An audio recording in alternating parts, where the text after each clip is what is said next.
नमस्कार. मल्हार टीव्हीच्या सकाळच्या बातमीपत्रामध्ये आपलं स्वागत. नमो चषक 2024चा शुभारंभ ऐरोली विधानसभा मतदारसंघामध्ये आमदार गणेश नाईक यांच्या हस्ते जल्लोषात झाला. विविध कला आणि क्रीडा प्रकारातील स्पर्धांमध्ये 60,000 विद्यार्थ्यांनी आपला सहभाग नोंदवला आहे. कोपरखेरणे येथील रा. फ. नाईक विद्यालयाच्या प्रशस्त पटांगणावर भव्य चित्रकला स्पर्धेने नमो चषकाची सुरुवात झाली. या चित्रकला स्पर्धेमध्ये तब्बल 5,000 विद्यार्थ्यांनी भाग घेतला. आपले विचार आणि संकल्पना रंगांच्या माध्यमातून कलात्मक पद्धतीने या विद्यार्थ्यांनी रेखाटल्या.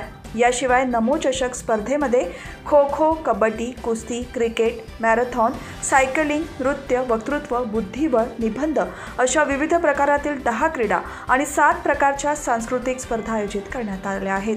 यावेळी आमदार गणेश नाईक यांनी भविष्यकाळ हा युवकांचा असल्याचे सांगून पंतप्रधान नरेंद्र मोदी युवा वर्गाला प्रोत्साहित करण्याचे काम करत असल्याचे नमूद केले.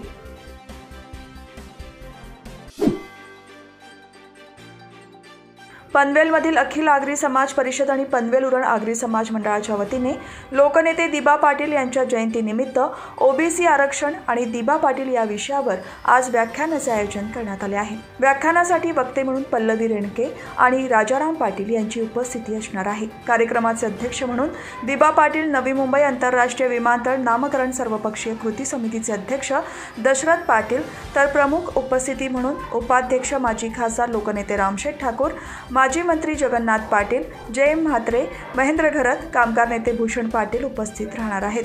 पनवेल उरण आगरी समाज मंडळाच्या महात्मा ज्योतिबा फुले सभागृहात होणाऱ्या या कार्यक्रमास मोठ्या संख्येने उपस्थित राहण्याचे आवाहन करण्यात आले आहे.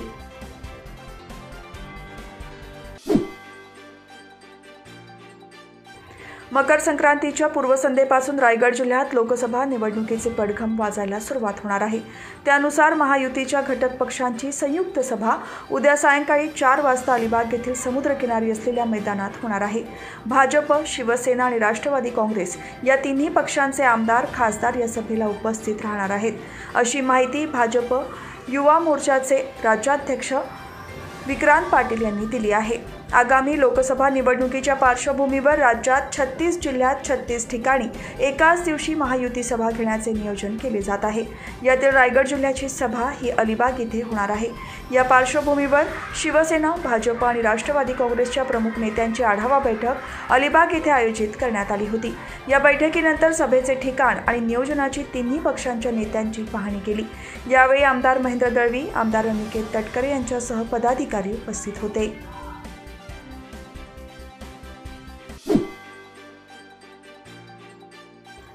खोपोली गावातील पोलीस ठाण्यासमोरील एसटी बस स्टँडवर खासगी गाड्या पार्किंग करत असल्याने प्रवाशांना त्याचप्रमाणे बस चालकांना या पार्किंगचा त्रासाला सामोरे जावे लागत आहे. याबाबत प्रवाशांनी तीव्र शब्दात नाराजी व्यक्त करत पोलिसांनी अशा वाहनांवर योग्य ती कारवाई करावी अशी मागणी केली आहे. या बस स्टँडवरून पेण, लोणावळा, बेलापूर CBD, पनवेल, खालापूर तालुक्यातील आडोशी, देवनावे या भागात एसटी बस, त्याप्रमाणे नगर परिषदेच्या शहर परिवहन सेवेच्या बसेस सुटतात. विशेषतः सकाळी आणि शाळा सुटल्यावर इथूनच विद्यार्थी मोठ्या प्रमाणात प्रवास करत असतात. तसेच बस चालकांना बस वळवताना अतिशय कष्ट होतात, असे अनेक चालकांनी प्रतिक्रिया देताना सांगितले. बस उभी करण्याच्या जागीच खासगी वाहने पार्किंग केल्याने महामार्गावरच बसेस थांबवाव्या लागत आहेत. परिणामी भविष्यात गंभीर अपघात होण्याची शक्यता असल्याने यावर तातडीने कारवाई करावी अशी मागणी होत आहे.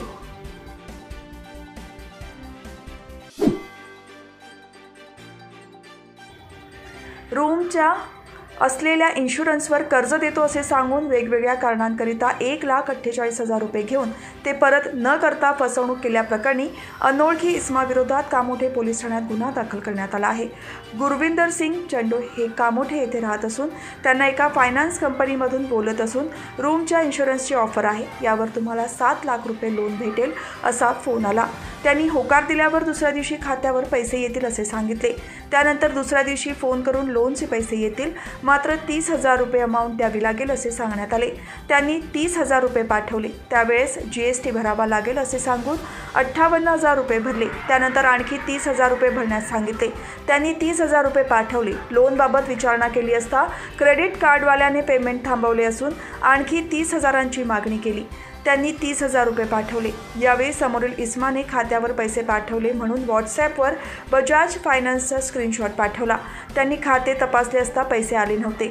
याची विचारणा केली असता उडवाउडवीची उत्तरे देण्यात आली आणि नंतर फोन उचलणे बंद केले। आपली फसवणूक झाल्याचे लक्षात येताच त्यांनी सायबर पोलीस ठाण्यात तक्रार दाखल केली।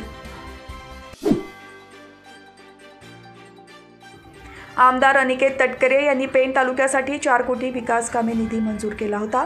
त्यानुसार जोतिरपाडा जिल्हा परिषद मतदारसंघातील आमटेम, तळेखार, आनंदनगर, कासू, देवळी, खारपाले, काराव, खारघाट, गडप, खारचिरबी, काराव, खपाचीवाडी या ठिकाणी रस्ते, व्यायामशाळा यांचे उद्घाटन आणि भूमिपूजन आमदार अनिकेत तटकरे यांच्या हस्ते संपन्न झाले। यावेळी नरेंद्र ठाकूर, दयानंद भगत, उदय जवके, यशवंत घासे, वसुधा पाटील, चैताली पाटील, विकास पाटील, जितेंद्र ठाकूर, प्रभाकर लांगी, सागर हजारे, संगम पाटील, साजन पाटील, मुस्कान चटाम यांच्यासह पदाधिकारी उपस्थित होते। यावेळी आमदार अनिकेत तटकरे यांनी तालुक्यातील अनेक ठिकाणी ज्या समस्या आहेत त्या सोडवण्यासाठी प्रयत्न करणार असल्याचे सांगितले।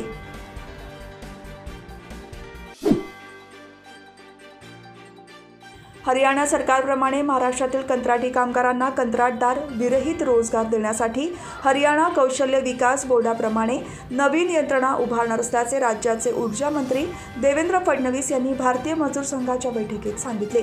सह्याद्री अतिथीगृह मुंबई येथे भारतीय मजूर संघाशी संलग्न विविध संघटना प्रमुख यांची राज्याचे उपमुख्यमंत्री देवेंद्र फडणवीस यांनी बैठक आयोजित केली होती। या बैठकीत राज्याचे कामगार मंत्री सुरेश खाडे, श्रीकर परदेशी, प्रधान सचिव नीता वेद सिंघल, प्रधान सचिव आभा शुक्ला, तिन्ही कंपनीचे व्यवस्थापकीय संचालक आणि मुख्य औद्योगिक संबंध अधिकारी उपस्थित होते। यावेळी उपमुख्यमंत्री देवेंद्र फडणवीस यांनी कंत्राटी कामगारांना पारेषण आणि वितरण भरतीमध्ये आरक्षण तसेच वयात सवलत मिळावी, ITI नसलेले कुशल अनुभवी कमी केलेल्या कामगारांना परत कामावर घ्यावे, कोर्ट केसचे कामगार कामावर घेण्याच्या सूचना फडणवीस यांनी प्रधान सचिव ऊर्जा आभा शुक्ला यांना दिल्या। तसेच पगारवाढीचे पत्रक त्यांना दिले असता पगारवाढ दिली जाईल असेही मान्य केले।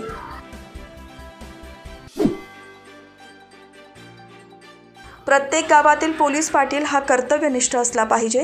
ग्रामीण भागातील कायदा आणि सुव्यवस्था राखण्यासाठी त्यांनी सतर्क राहून पोलिसांना सहकार्य करावे असे प्रतिपादन खालापूर वरिष्ठ पोलीस निरीक्षक मिलिंद खोपडे यांनी केले आहे। खालापूर पोलीस ठाण्यात खालापूर तालुक्यातील गाव पोलीस पाटील यांची 22 जानेवारी 2024 रोजी होणाऱ्या राम मंदिर उद्घाटन, येणारी लोकसभा निवडणूक, मराठा आरक्षण संदर्भात मुंबई येथे 20 जानेवारी रोजी जाणाऱ्या मराठा पदयात्रा आणि तालुक्यातील कायदा तसेच सुव्यवस्था राखण्यासाठी आयोजित केलेल्या गाव पोलीस पाटील यांच्या बैठकीत वरिष्ठ पोलीस निरीक्षक मिलिंद खोपडे यांनी मार्गदर्शन केले। यावेळी खालापूर तालुका पोलीस पाटील संघटनेचे अध्यक्ष अनंत पाटील यांच्यासह सचिव, पदाधिकारी आणि पोलीस पाटील उपस्थित होते।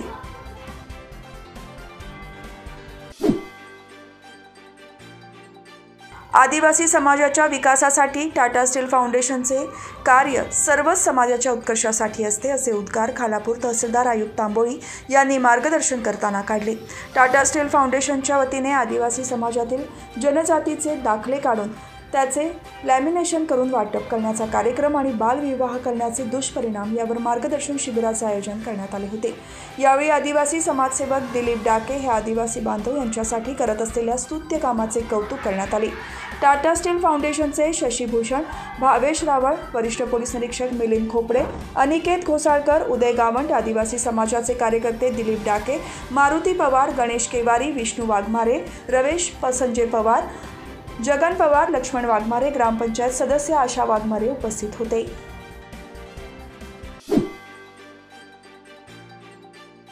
खालापूर पोलीस वरिष्ठ पोलीस निरीक्षक बाळा कुंभार यांची नियमानुसार बदली झाल्याने त्यांना निरोप देण्याचा कार्यक्रम नुकताच खालापूर पोलीस ठाण्यात आयोजित करण्यात आला होता।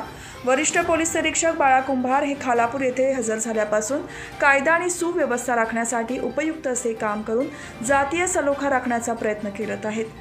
अनेक गुन्हे उघडकीस आणले आहेत। विशेष म्हणजे आपले सहकारी पोलीस कर्मचारी यांना प्रोत्साहन देण्याचे काम करून त्यांचा आत्मविश्वास वाढवला। यावेळी महिला पोलीस यांनीही मोठ्या भावाप्रमाणे मदत केल्याचे सांगितले। यावेळी नव्याने रुजू झालेले वरिष्ठ पोलीस निरीक्षक खोपडे यांचेही स्वागत करण्यात आले।